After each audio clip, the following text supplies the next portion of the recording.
Today we are going to deal with the topic Hershey and Chase experiment. This is about that DNA is the genetic material. Before Hershey and Chase, Griffith performed the experiment with a bacteria that causes the pneumonia and mice के ऊपर काम किया था और Streptococcus pneumoniae के ऊपर काम किया था. ग्रिफिथ ने प्रूव किया था कि DNA is the genetic material, but there were controversy that protein, RNA और डीएनए इन तीनों में जेनेटिक मटेरियल कौन है. तो ग्रिफिथ ने प्रोटीन और आरएनए के बारे में कोई बात नहीं की थी. उन्होंने सीधे ही बोला था DNA is the genetic material. और उसके बाद उनके three contemporary MacLeod, Avery, McCarty, इन लोगों ने biochemical characterization of nucleic acid दिया था और प्रूव किया था DNA is the genetic material. उसी के आगे की लिस्ट में हर्शे एंड चेज, इन्होंने प्रूव किया DNA is the genetic material. Alfred Hershey and Martha Chase, इन्होंने यूज़ किया था बैक्टीरियोफाज का to prove DNA is the genetic material. Bacteriophage is a virus that infect bacteria. ये actually virus है और उन्होंने जिस वायरस का यूज़ किया that is the T2 Faiz के साथ जो इम्पोर्टेंट थिंग है कि इसका जेनेटिक मटेरियल डीएनए होता है. वायरस में जेनेटिक मटेरियल आरएनए भी हो सकता है और डीएनए भी हो सकता है, लेकिन T2 फैज का जो जेनेटिक मटेरियल है वो डीएनए है. इसलिए बेसिकली उन्होंने इस बैक्टीरियोफाज का ही यूज़ किया क्योंकि उनको यही प्रूव करना था कि डीएनए जेनेटिक मटेरियल है. और इस बैक्टीरियोफाज में क्या दो चीज़ें होती हैं, one is the DNA and other is the protein. That's why viruses are also known as nucleoprotein, nucleic acid and protein, but that T2 phase has the nucleic acid DNA.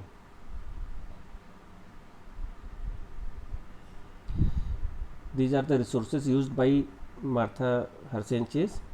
Bacteriophage, T2 phase अभी हमने आपको बताया. एक bacteria जिसके ऊपर ये infect करता है. Bacteriophage are viruses that infect on bacteria. That's why here the name is the phage. Phage means जो उसके ऊपर फीड कर पाए. बैक्टीरिया के ऊपर फीड करने वाले वायरसेस को बोला गया bacteriophage. And he uses the T2 bacteriophage for his experiment and one bacteria.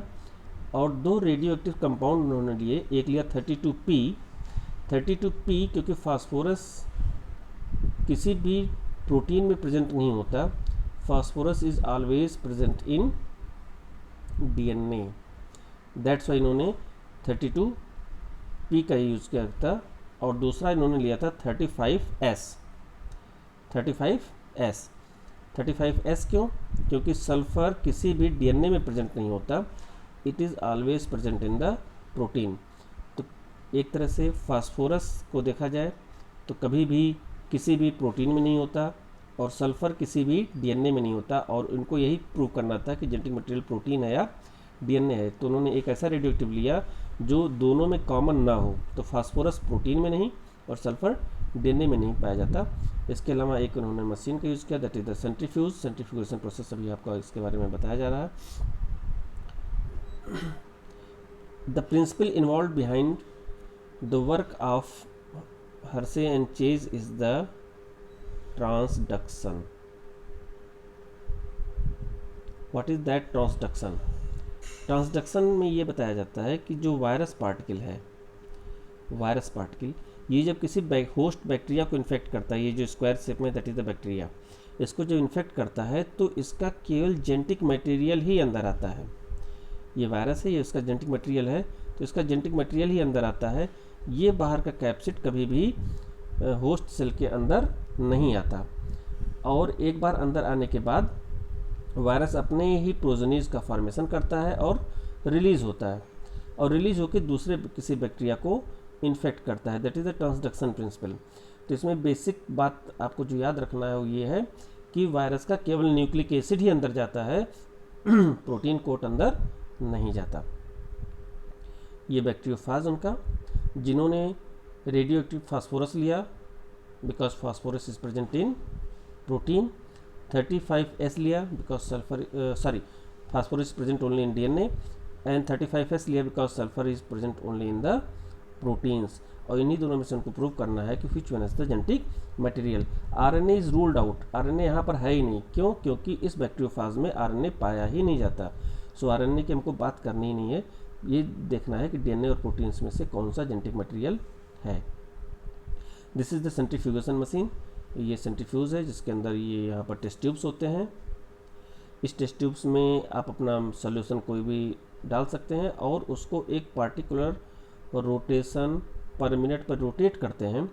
Rotate करने से यहाँ पर एक सेंट्रीफ्यूगल फोर्स काम करता है। सेंट्रीफ्यूगल फोर्स क्या करता है? हैवियर मटेरियल को बाहर की तरफ ढकेल देता है और जो हल्के मटेरियल होते हैं ऊपर रह जाते हैं। आपने केमिस्ट्री के प्रैक्टिकल्स में ये सब कई बार आपने किया होगा। और जो हैवी मटेरियल्स होते हैं जो नीचे की तरफ डिपॉजिट हो जाते हैं, these are known as precipitate. तो हैवी मटेरियल ये प्रेसिपिटेट है जो कि बाहर की तरफ होता है, और जो हल्का होता है दैट इज़ द सुपरनेटेंट। तो इन्होंने T2 फाज का जो यूज़ किया था, बाद में उसको सेंट्रीफ्यूज़ करेंगे और सेंट्रीफ्यूज़ करके देखेंगे कि जो हैवी मटेरियल है और जो लाइट मटेरियल है उसमें कौन से रेडियो एक्टिव एलिमेंट प्रेजेंट हैं। ये उनका एक्सपेरिमेंट था बेसिकली। इसको हमने दो पार्ट में डिवाइड कर दिया है। अभी हम लेफ़्ट पार्ट में देखते हैं। लेफ़्ट पार्ट में उन्होंने यूज़ किया था 35S labelled bacteriophage. 35S labelled bacteriophage का मतलब ऐसा बैक्टीरियोफाज जिसका capsid that is the protein ये तो लेबल्ड है, लेकिन न्यूक्लिक एसिड इसका नॉर्मल फास्फोरस कंटेनिंग है, रेडियो एक्टिव फास्फोरस कंटेनिंग नहीं है। फिर as per transduction principle the nucleic acid enters inside the cell, nucleic acid cell के अंदर जाता है और अपनी प्रोजेनीज को फॉर्म करेगा इसके अंदर। जब सेंट्रीफ्यूगेशन किया गया तो ये देखा गया कि no radioactivity detected in the cell, किसी भी प्रोजेनीज में 35S नहीं पाया गया। तो जो चीज़ पेरेंट में थी लेकिन प्रोजेनीज में थी वो जेनेटिक मटेरियल कैसे हो सकता है? जेनेटिक मटेरियल नहीं हो सकता। सो उन्होंने रूल आउट किया कि प्रोटीन जेनेटिक मटेरियल नहीं है। कॉन्ट्रेरी उन्होंने जब दूसरा एक्सपेरिमेंट किया उसमें क्या किया उन्होंने 32P लेबल्ड डीएनए वाला बैक्टीरियोफाज लिया जिसका कि डीएनए 32P लेबल्ड है। अब जाहिर सी बात है कि ट्रांसडक्शन में केवल न्यूक्लिक एसिड ही अंदर जाएगा और ये क्या होगा 32P लेबल्ड होगा। ये अपने प्रोजेनीज का फॉर्मेशन करेंगे और प्रोजेनीज का फॉर्मेशन करके देखते हैं कि radioactivity 32P detected in the cell. इनके सेल्स में 32 फास्फोरस कंटेनिंग प्रोजेनीज हैं। तो ये जो 32P लेबल्ड डीएनए पेरेंट में प्रेजेंट था वही इनके ऑफ स्प्रिंग में प्रेजेंट है।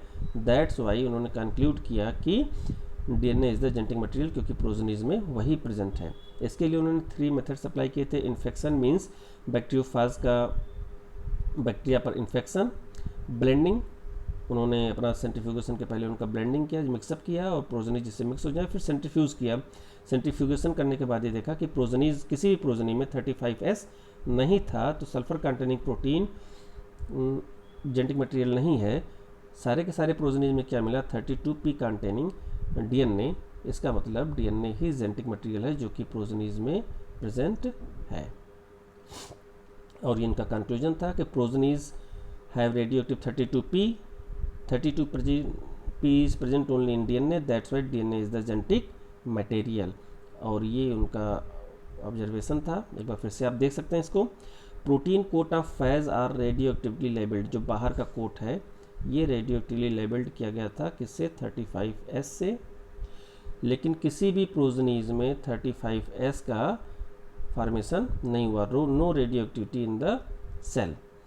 सेकंड उन्होंने किया था जब डीएनए को लेबल किया, DNA is labelled with 32P और ये देखा कि प्रोजेनीज में 32P कंटेनिंग सेल्स प्रेजेंट हैं और उन्होंने कंक्लूड किया कि DNA is the genetic material.